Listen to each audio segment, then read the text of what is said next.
Good morning, ladies and gentlemen. Welcome back to neighborhoodnewsstudio.com. Today is June 2nd, 2022, and kicking it off today will be John O'Loughlin with McDuff Lives. He's interviewing the journalist in Moscow, Riley Waggaman. I think this is their fourth interview. And then at noon, we have George Webb. At 2 o'clock, we have Housatonic Live with Mark Kulak. And then we have a news hour. I'm sorry, backing up. We have Bill Taylor with Deep State Research at 4 o'clock and news hour at 5 o'clock. So let's bring in John and Riley. Good afternoon. Good morning, gentlemen. All right. Hey, Good John. morning, John. And I'll hand it over to you guys and take it away. Eek, eek, eek, eek, eek. The Ospreys welcome everyone here to Mystery Island Studio and all the way halfway around the world in Moscow, Russia. Riley Waggaman, also known as Edward Slavsquat. I don't know if I said that right or not, but welcome once again, Riley. It's so great to have you back. Thanks for inviting me on. It's always really fun talking with you, John. So, Oh boy, well, I like to have fun. Sometimes this can get very stressful, but if we can keep ourselves, just that little bit of lightness in it, it helps a lot. And I appreciate your attitude, and I love your writing. You have that sense of tongue in cheek. Irony, I don't know what to call it except for I like it. It's stimulating, and it's real, and it does hit me as a combination of what we need to know, plus a very interesting way to deliver it. So, I mean, congratulations on your Substack, guys. If you haven't started following him on Substack, you need to do that. You go by Riley on Substack, am I correct? Or is it Edward? it's Edward Slavsquat, yeah, on Substack. Oh, Edward Slavsquat on Substack. Definitely follow Riley over there, guys, and also on Twitter. He's very active there and has a very amusing Twitter cover page. So if you want to see some fun images, just go to his Twitter. Okay, you've been very, very active publishing a lot lately, Riley, and let's start off with something that just came to my attention, and that was a report that none other than George Soros has been very active in Russia since around 2000 or so, recruiting scientists and other technocrats with things like subsidies or perhaps helping them through school, but lining up people for what we call the young global leaders in the World Economic Forum context.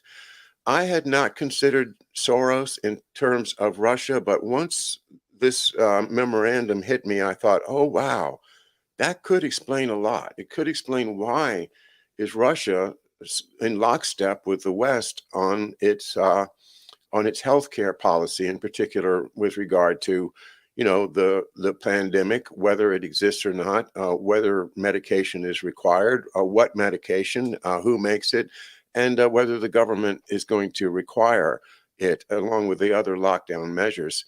It seems like there's some reason why Russia, which should be a sovereign, independent entity, is acting in lockstep with the Western healthcare system. And maybe George Soros is the answer. I offer that to you. What do you think? I think undoubtedly he has played some sort of role. Probably, he had probably a much larger role after the collapse of the Soviet Union.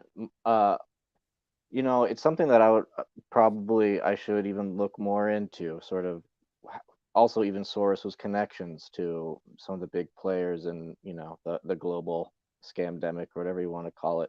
For me, though, I think the most obvious sort of smoking gun, suspect here is just big pharma in general. It's for me, it's pretty clear that there are absolutely huge profits to make on basically selling snake oil and other medications that we won't name, to fight the pandemic, and Russia is no exception to this. And you also have to realize, I mean, it's a very, I don't even, to be honest, if you wanted to make sort of a very pragmatic defense for the Russian government, it's like, what are they going to do? Because literally, we're creating a global system now where you're gonna, you have to, you're gonna have to have some sort of, COVID-free pass to travel one day, probably. And is Russia just going to pretend that, like, or just say like, we don't buy into this? I mean, it's sort of baked in to the world now. It's so horrible, and so it's a really frustrating and sad situation. And just another sort of almost off topic observation, but connected to all this, is what makes it so frustrating is in Russia, you have a situation where the ordinary Russians were so overwhelmingly opposed to these medication procedures and restrictions imposed by the WHO and things like that. And for some reason, the government just never sort of represented that that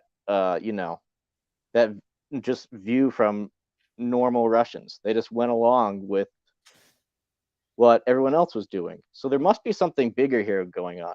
And is it profit motivated? Is there some other agenda? It's such a good question. I don't know. Well, here's, from my side of the pond, I guess, it looks like,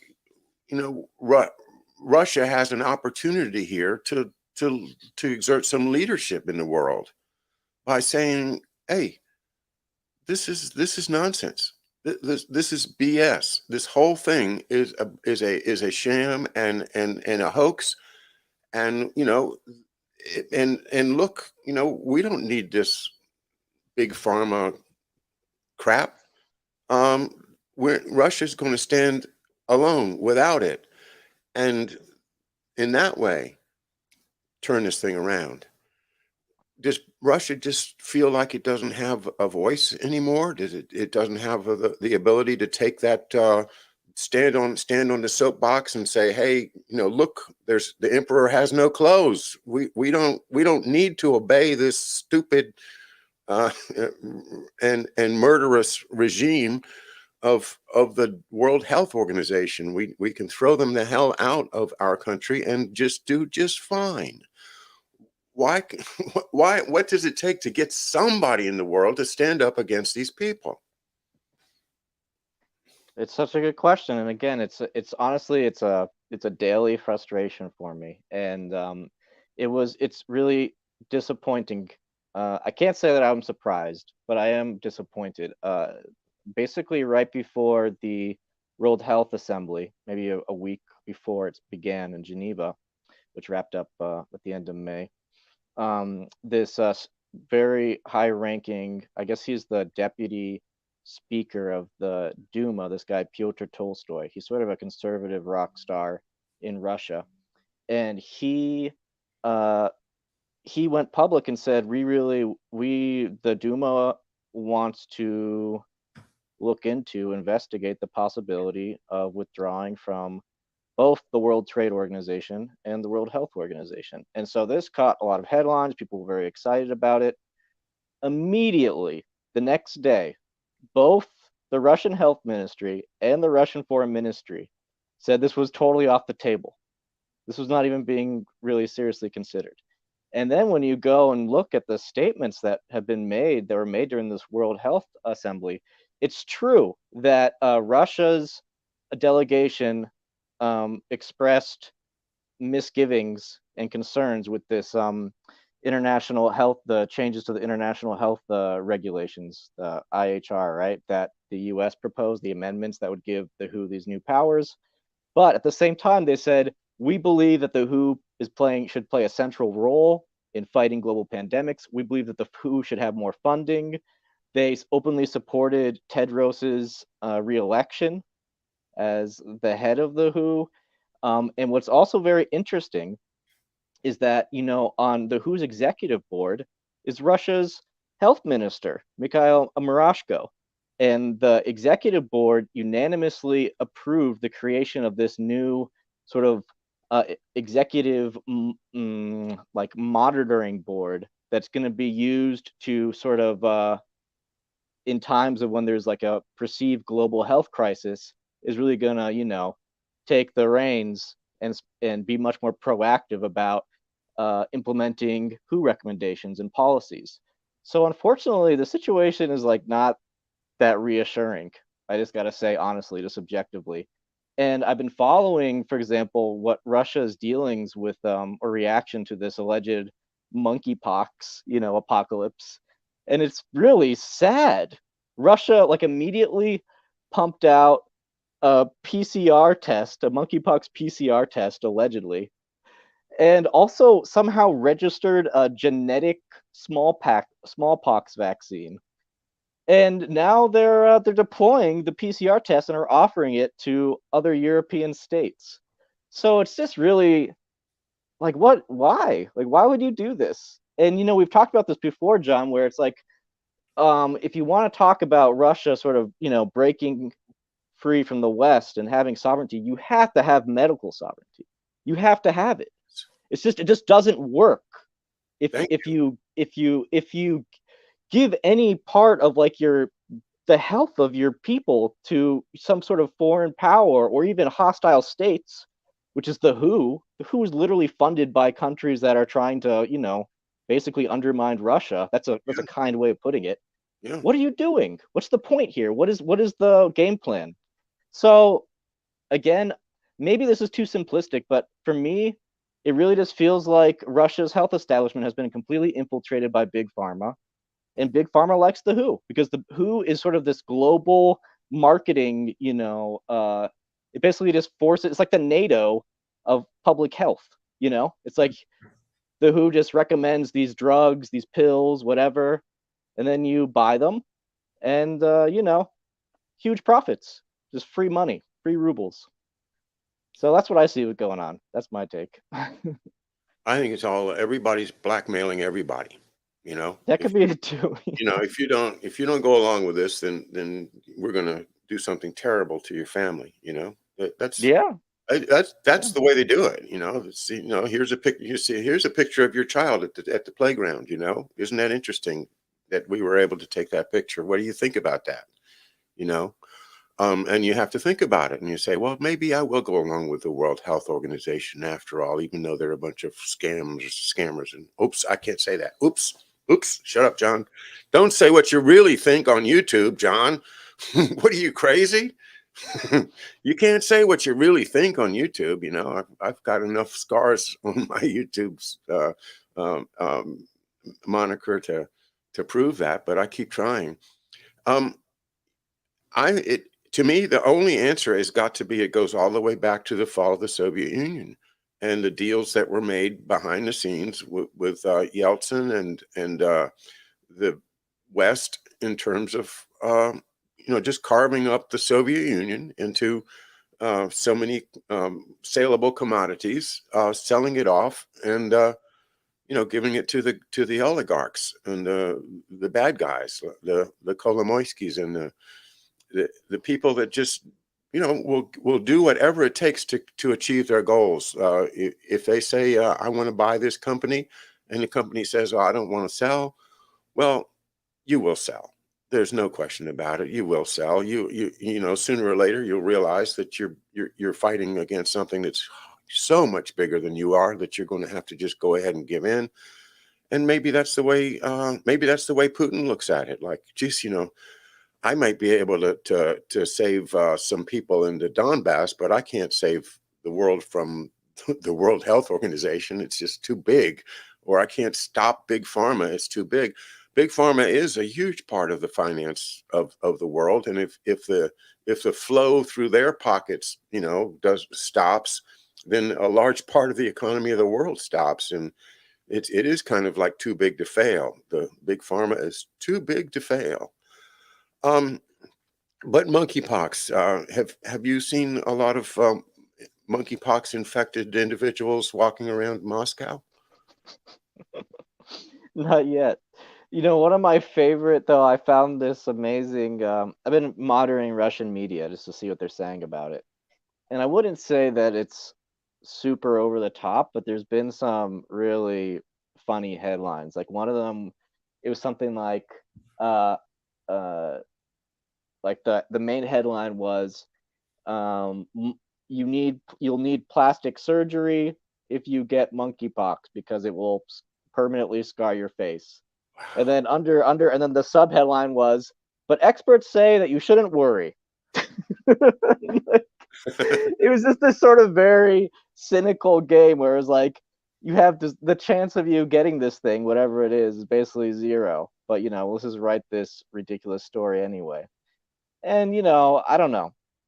Who knows what's coming up the road? But I have to say, I'm disappointed in how I feel like if the Russian government really wanted to, it could have taken a much more neutral approach to what's unfolding. And I see them actually playing quite an active role actually in sort of legitimizing this new alleged health crisis that's unfolding. So Yeah. I mean, even if people end up with suffering from something akin to shingles, which is a horrible thing, but they'll suffer from it for a month or two, but they're not going to die. I mean, yeah, nobody's saying that this is a fatal thing. So, in what context is a worldwide solution really necessary? Your point about sovereignty is so important, and it's my big bone of contention with the folks at the Schiller Institute and the LaRouche organization is that um, they seem to be happy and content, just as Russia does with the WHO. They are in favor of a worldwide health care system. And yeah, I'm not. I think healthcare begins with me. It's to me. I've described it as a Russian doll. right, I'm the little doll in the middle. I get to make decisions about me. If it doesn't affect anybody else, then it's up to me. If somebody offers me a medical treatment, it's up to me. I don't need to ask anybody. I don't need somebody to tell me what to do. I'm an individual with my own future and my own integrity, ability to make decisions for myself. If it affects my family, that's the next doll, and my family has to make a decision. If it affects my community, then fine. If it affects my whole nation, then perhaps. But it starts with me, and the worst thing that could happen to me would be to have my nation impose a healthcare solution on me that I think is going to be bad for me, that's going to hurt me, that may shorten my life or decrease my ability to be effective during my life. And these jabs, they may be that. I'm concerned about it. But in in essence, to take it away not only from me, not only from my doctor, not only from my nation, but then to take it and put it into Geneva, Switzerland, as the healthcare center of the world, is is nothing short of totalitarianism. And I don't understand how people who love freedom can't see that. You said it very clearly. And I think everybody needs to just say, hey, my body, myself, what happened to that? All the liberals were out, 20 years ago, my body, myself, I get to make my decisions. What happened to that? Well, everybody gets scared by the media and everybody, and then this incredible psyop of the way that they have shut down any actual rational debate. That's why I can talk freely on YouTube, and none of us really can. But somehow, I let me get back to Putin for a minute. People say he comes from St. Petersburg, a the old imperial capital. Um, the suggestion has been made that perhaps he's got connections with the old empire, the people that were nobles in the old regime. Their descendants that still have these claims, that I am the legitimate heir to the Romanov dynasty. Is Is that talked about at all in Russia? That, where did Putin really come from? Is he perhaps a Western agent that's been slipped in on us in connection with the devolution of the USSR into what it is now? And is he not just another agent of this Western uh, hegemony in the first place? And we should just recognize it. Do you have an opinion whether Putin really thinks of himself as an independent agent, or does he actually still retain some loyalty to the old regime, the old powers, the old money of Europe? And uh, is that where his real source of power comes from, and not from the democratic election by the great people of Russia? Well, it's a huge subject, and even in Russia, you're going to find such a eclectic, wide range of views on what's Putin's deal. Really, you will. And what I love though about the way that it's discussed in Russia, though, is that while it's somehow such a sort of people get super sensitive about it when you talk about it, like in contrarian Western media or whatever you want to call it. In Russia, it would just be like, well, I think Putin is this. And then someone else would be like, well, I think Putin is this. And then they'll just like have a drink and laugh it off. Like they don't take it. It's not so, for Russians, I feel like uh there's a sort of resignation to the fact that you're just a regular guy, just a regular woman. And at the end of the day, whether you think Putin is a Western stooge or, the second coming of the Tsar or some, KGB plant, it just doesn't matter that much. It really doesn't. Like in the larger scale of things. So it's always fun to talk politics with Russians because you can just throw anything out there. Actually, there's this great sort of anecdote about, uh, like you have these group of Americans sitting around the table and they're talking about the state of the world and they're so despondent, and one of them is like, oh gosh, like we're really doomed, aren't we? And then you have another situation where it's just a group of Russians sitting around the kitchen table talking politics, listing all of the terrible things in the world, and they like spend 20 minutes doing it, and then there's a silence and one of them says, you forgot to mention the satanic pedophiles. It's like it's that kind of mentality where people are they're just like, oh man, like things are really messed up, aren't they? But anyway, the point with Putin is uh you know personally, it's a subject where you have to just accept that you'll never really know. I mean, you can find ways to patch together theories that will fit any sort of, it's very guided by sort of confirmation bias. So if you in your heart you want to believe something about Putin, you'll be able to find a way to like piece together this narrative that it'll make sense for you. Um, for me, just having lived here and having seen his actual policies, both domestic and foreign, I would say that to me it feels like Putin does genuinely have sort of these patriotic feelings, especially in foreign policy, but that for whatever reason he's just either asleep at the wheel or totally not in control of other parts of the government. So, for example, even though I personally have um, misgivings about the situation in Ukraine, and just for purely humanitarian, and also because I consider Ukrainians to be my brothers, it's a stressful situation for me. But I genuinely do feel that Putin went into Ukraine on the assumption that, first of all, that Russia, it would be a much smoother sailing, and that also he felt that Ukrainians and Russians are one people, that Ukraine was basically being pulled into the Western orbit, and that if something wasn't done, it would be this sort of horrible historic tragedy for the Russian and Ukrainian people. And that it's basically like a family divorce. And I do genuinely believe that Putin felt that way, and that's why he took action at the end of the day. The larger sort of historical vision here, or idea. And we know this because Putin even wrote this essay about Ukraine that every single Russian conscript had to read. It was like required reading, where he talks about the history of the Ukrainian connection to Russia and what it meant for like the Russian people, like the Rus. Anyway, so that's one example of where I feel like Putin has real, genuine beliefs that you might call patriotic or even nationalist, if you want to use, that controversial word. In other areas, Putin is just, I don't know what he's doing. And that's just me just being an objective observer of especially over the last 2 years.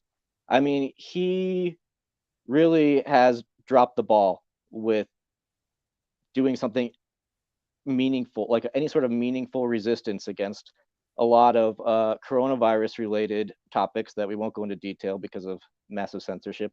But like if you have this sort of desire to protect the Russian people, I mean, Russia had more than a million. The natural population decline in Russia in 2021 was more than 1 million people. It was worse than the 90s. It was total socioeconomic catastrophe. We're talking about a situation where the mortality rate in Russia last year was the worst since the end of World War II. That's not anything to sneeze at. That's a serious.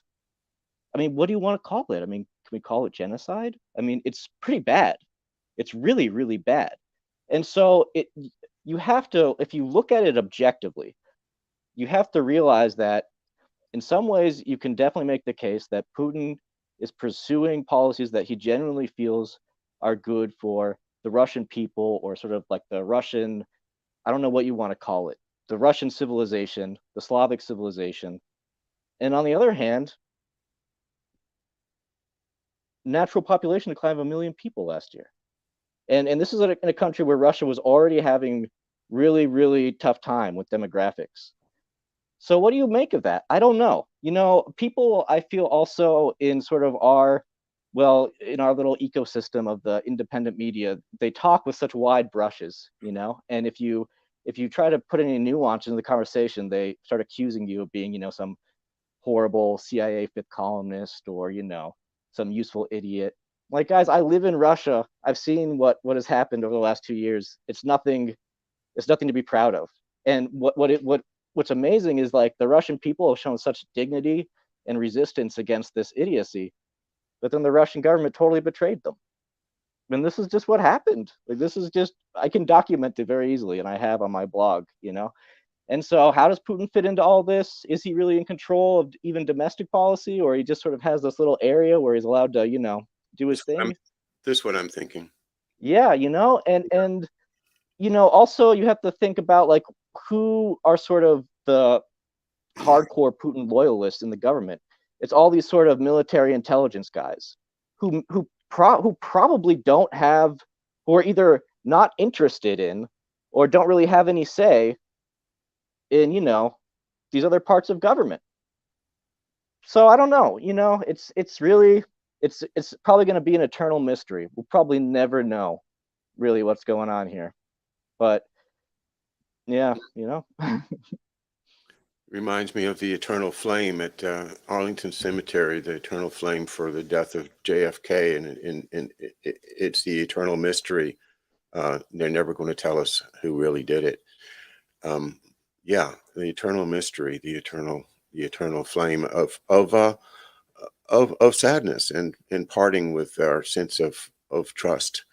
And the sense that I got from your reflection on my question about Putin reminds me of the British monarchy in the 17th, 18th centuries. They would farm out various things. They'd say, okay, you want to be the sheriff of well, okay, we'll give you the title of sheriff, in which you give us 1/3 of all the money you can suck out of your serfs, for various violations, not going to church on Sunday, and all the money that you collect as sheriff, you just give us a percentage, but you get to run the sheriff business, and you get to run the taxation business, and you get to run the military, and you get to run this. And, the guy at the top, he's like, well, it's not me. It's the healthcare system. They're the ones that decide these things. And who am I to overrule the mighty doctors and scientists of the healthcare system? They take care of that. And only thing that I get is a little, 1% of whatever big pharma gets to sell in Russia. And, that's my deal. it just seems to me like this is the old imperial model of, Yeah. I'm the emperor. I will let you have this concession.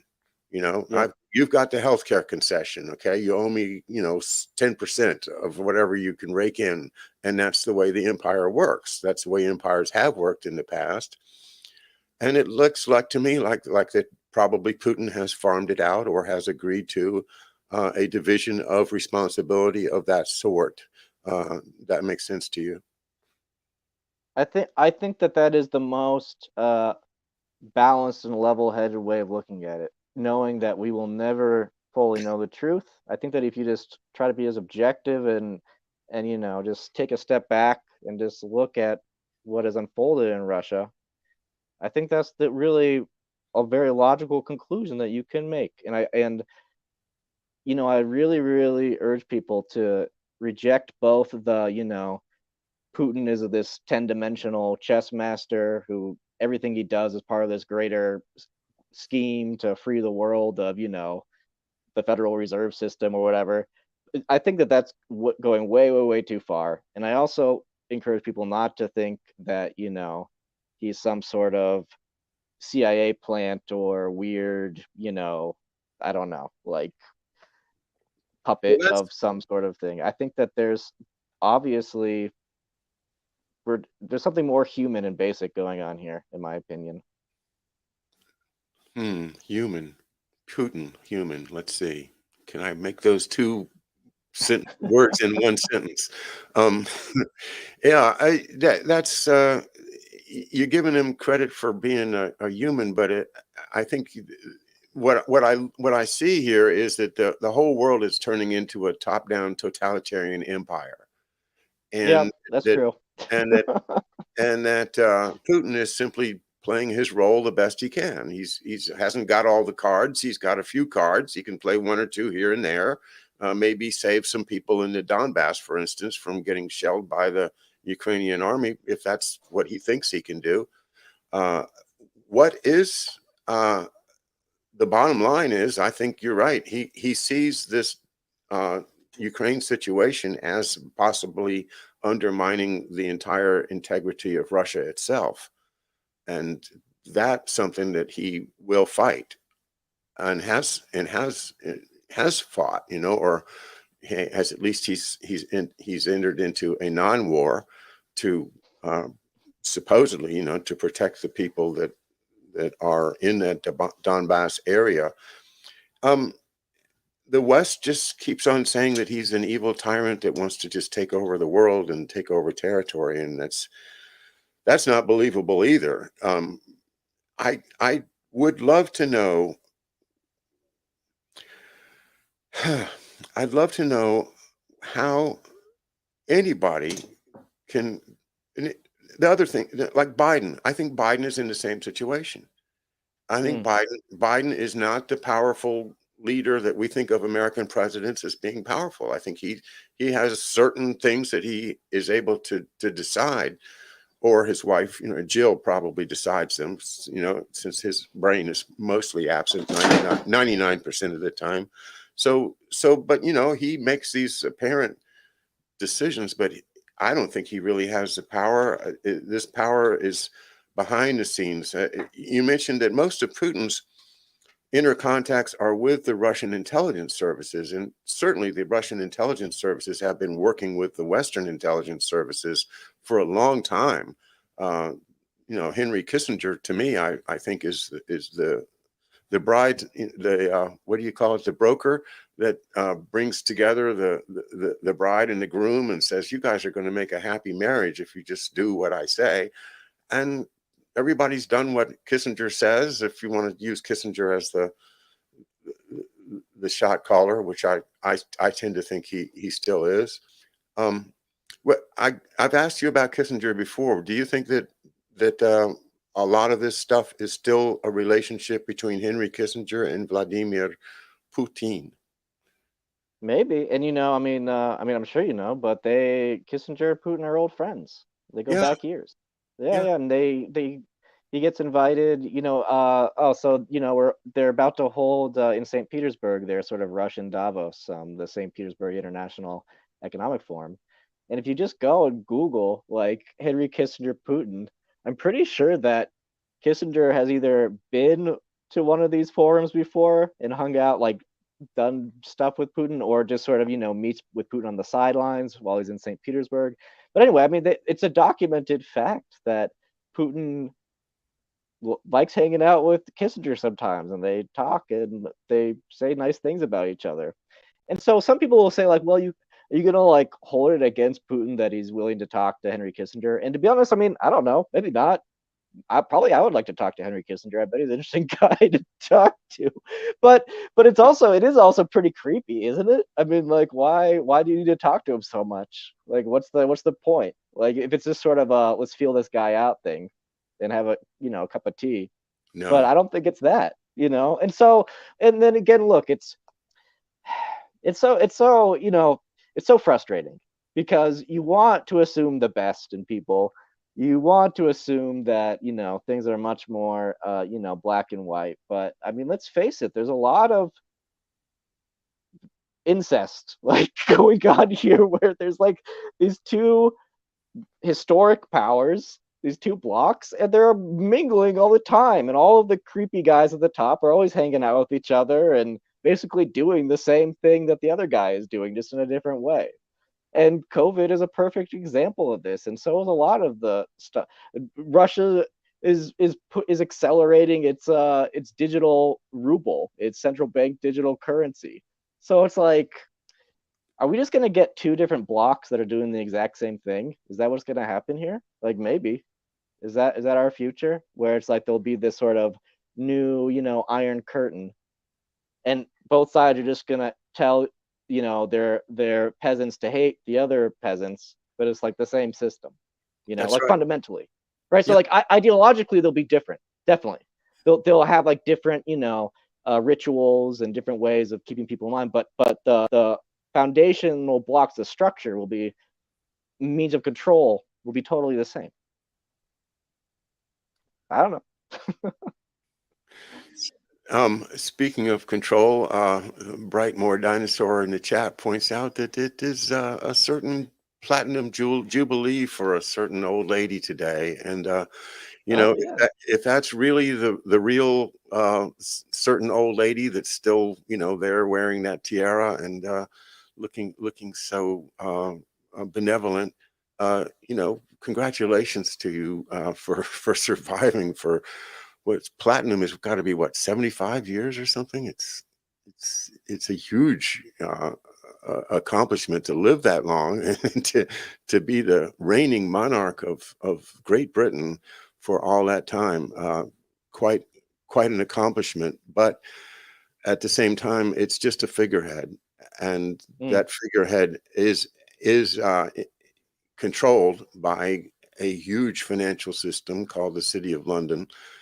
And that figurehead will do whatever she is told, whether she's still the same person or whether they're now on the 97th body double. They love having that queenie up there for everybody to worship and have ceremonies and, wear those big bearskin hats and everything. It's ceremony, so all is ceremony. And if you can keep that ceremonial thing going, everybody will kind of go along. It's part of human nature that we're looking for leadership. We want somebody to tell us what's right. Yeah. And geez, we're misled on every turn and every connection, every chance we get to get the real truth. Somebody steps up and intercedes and gives us another line of BS that we have to unfold, and takes whatever it takes to unfold. It's very, very difficult, but this is the struggle of our lifetime, is to try to restore the humanity to human life. What they're doing is depriving us of our humanity. They're turning us into serfs, and they're doing it with the media. That is the one big problem with the American government, is that the assumption was made that our free press would be there to tell us the truth. In our Constitution, we think we have this system of checks and balances, whereas if one branch of government gets out of control, that the other two will gang up on it and bring it back to the national ideals and the national mission. But we're past that now. In my view, it's been the assassination of President Kennedy was the end of our real republic and our democratic republic ideas, and that the government that has been in charge of this country since that date in 1963 is a different government. It's a government run from the shadows. It's a secret government behind the scenes that pulls the puppet strings on a Joe Biden and may very well be pulling puppet strings on Vladimir Putin at the same time. Do the people of Russia generally see the threat of nuclear war as impending? You know, it's hard to say. I guess it would really depend on who you ask. What I would note, though, is that on several occasions on Russian state media, on television, Russian television, which is basically all state-run, on several occasions, they have these sort of talk shows, your typical political talk shows. And maybe you're familiar with this woman named Margarita Simonyan. She's the editor-in-chief of RT, No. and she's quite a character. And on several occasions, she's like said these really outrageous things where she basically says like, like let's just nuke everyone, like we should hold back. I mean, not quite like that, but in a very, very provocative way alludes to nuclear war. And there's even been these weird segments that they've done on state TV where they talk about a potential nuclear strike on the United Kingdom and how it would go and how Russia would go about doing it. But I don't think that the average Russian really has any interest in that. I mean, I think that unfortunately, it's in these situations again. It's just like we're just being told to sort of hate each other, unfortunately, and there's a lot of cynicism on both sides, I would say. That being said, I want to make it really clear. It really disgusts me the way that just ordinary Russians living abroad in Europe and in the United States, other parts of the world, are, basically discriminated against just for being Russian and just on account of there being this conflict in Ukraine. I think is totally just absolutely outrageous and disgusting. And I've been treated with nothing but respect and courtesy living here in Russia, even after this, situation has erupted in Ukraine. So it really, really, it's painful, and I'm embarrassed by many of my American compatriots for the terrible things that they're doing. These shops putting up signs, being like, we won't serve you if you're Russian or whatever. And I'm a chess player, and that chess.com, one of the biggest sort of chess communities online, they banned Sergei Karyarkin, who was he's a high-end chess grandmaster, and he was a former contender for the world as world champion. They banned him from their website because he wouldn't denounce the conflict in Ukraine. Can you believe that? Or do they have like, do they make every single American grandmaster denounce the war in Afghanistan or Iraq, before they could play? I mean, it's totally ridiculous. I don't even care what your position is on the situation. It's totally unacceptable. And to treat people like that, to make it so personal and to make it so political is disgusting to me.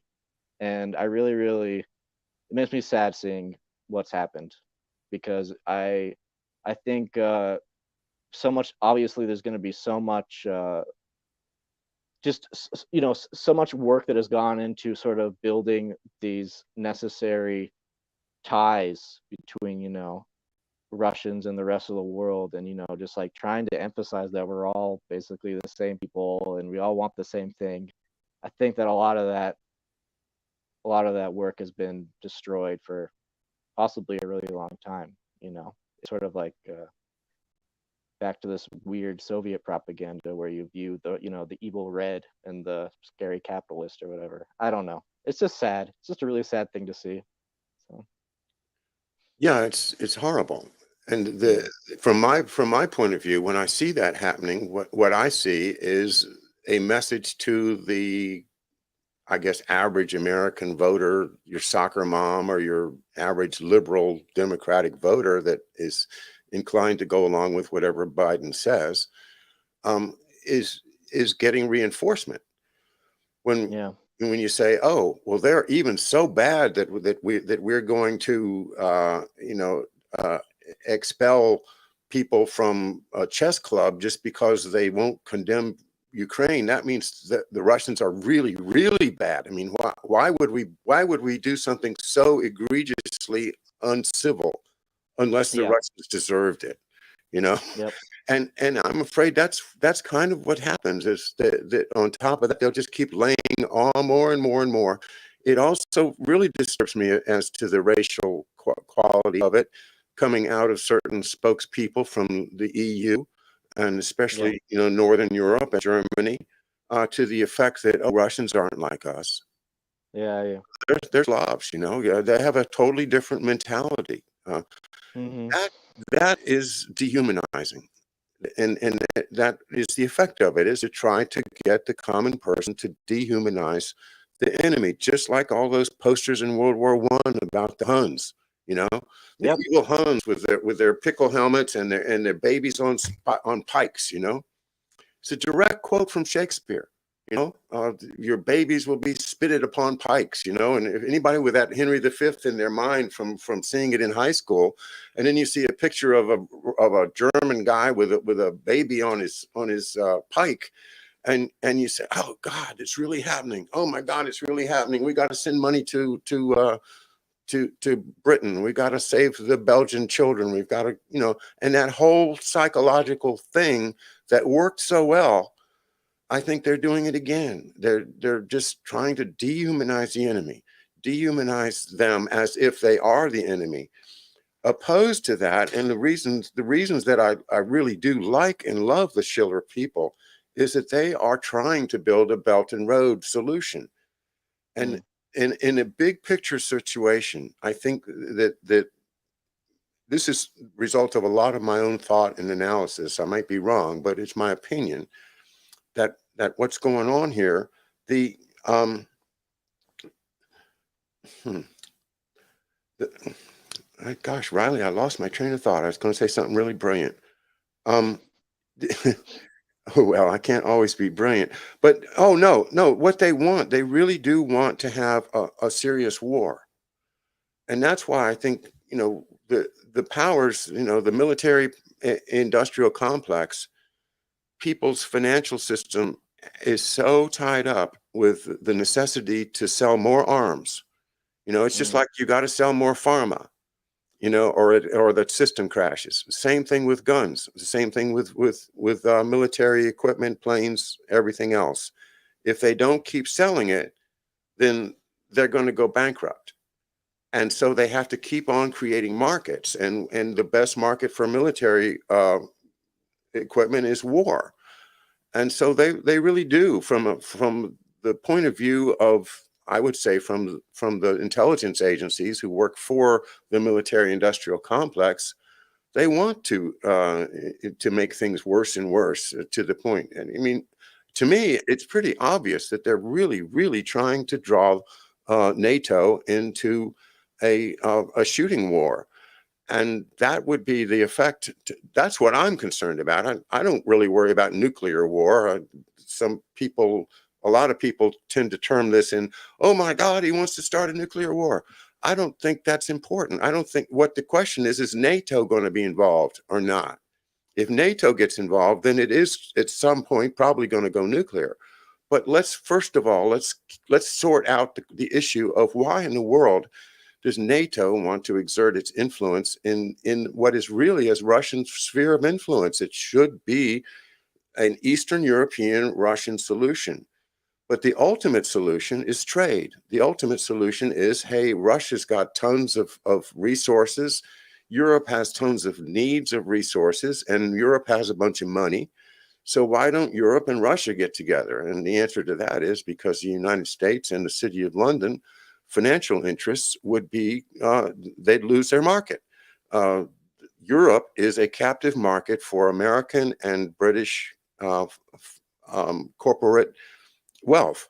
and it's a captive market, and they don't want to give it up. So that's why I think they want to either intimidate and control Russia, or simply destroy it. And that dehumanizing the population is definitely on the path, as we've seen from World War I and World War II. This dehumanization is not only disgusting, it's also highly belligerent, and the kind of thing that it's worse than disgusting. It is inhuman to just suddenly say, oh, they're different from us. Those are Slavs. That they're not like us, Europeans. That's the evil behind the scenes speaking. That's not the European people. European people average European people don't have anything against Russia. It is all about trying to motivate us with media to engage in war so that they can keep their profits rolling in. Okay, you got me started, and I was supposed to be asking you questions, but No, you well said, John. I totally agree, and you're totally right to point out that it's not just the U.S. and the EU being jerks. This is super dangerous. What they're doing is they're setting the stage for escalation, because in order to really expand into a potential large scale military conflict, you have to dehumanize the enemy. And so it's highly provocative, and it's a huge red flag. It's a huge red flag. It's very, very scary. the first time I went to Europe, I was, I don't know, 26, 27, traveling on very, very low budget. I somehow got to Berlin, and it was 1981, if I recall. The wall had not fallen yet. And I was staying with some friends of friends in Berlin for a few days. And they had a friend who was from the East Side, and his name was Werner. And he didn't speak English much, but he had a lot of Russian friends. And he spent an evening one night trying to convince me that Russians are just like everybody else, and you shouldn't hate Russians just because they're Russians. I mean, I can take you over, come with me. Let's get on the S-Bahn and go talk to some of my friends.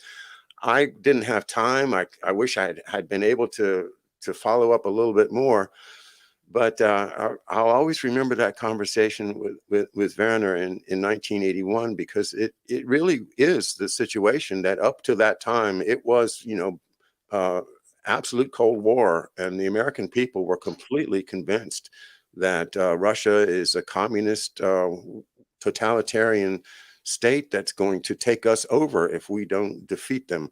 That was the whole point of the Cold War, was to keep us hating Russians. And now, we had a number of times where, like Clinton, Obama, they over there, they've said, well, we're going to have a new relationship with Russia.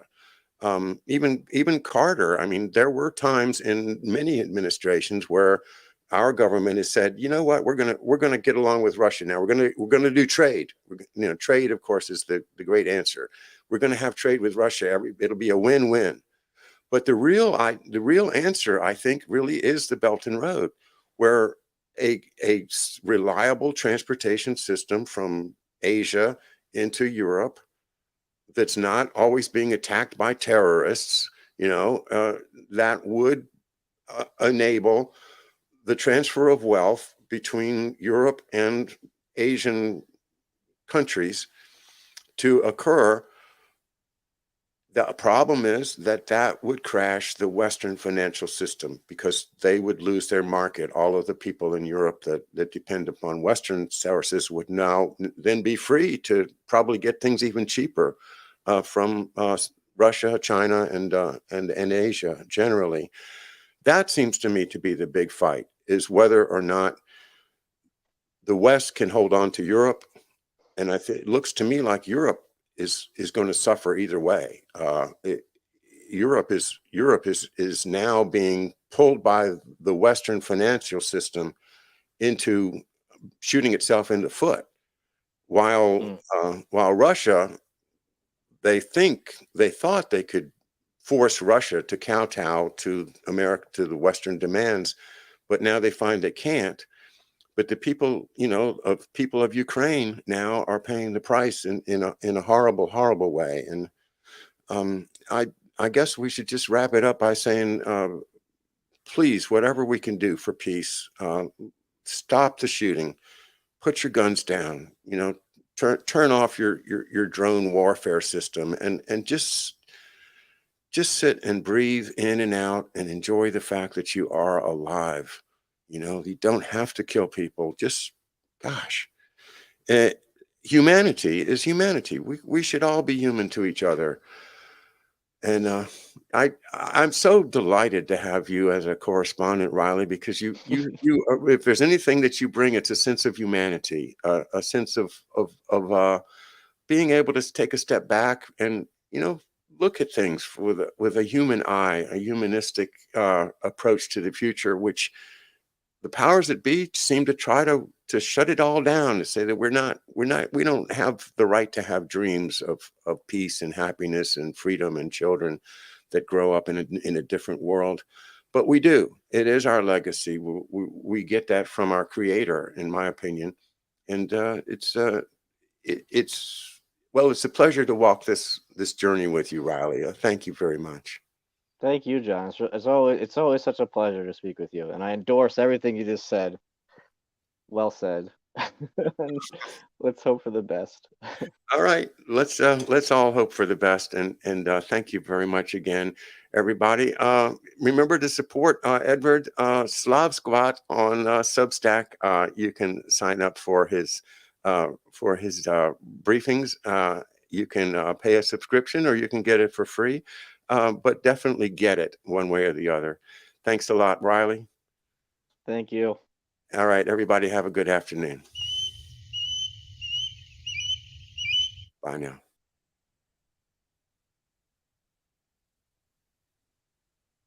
Welcome back to neighborhoodnewsstudio.com. Coming up next, we have the Research Roadshow with George Webb. And we're going to play a short outro here and see you in 2 minutes.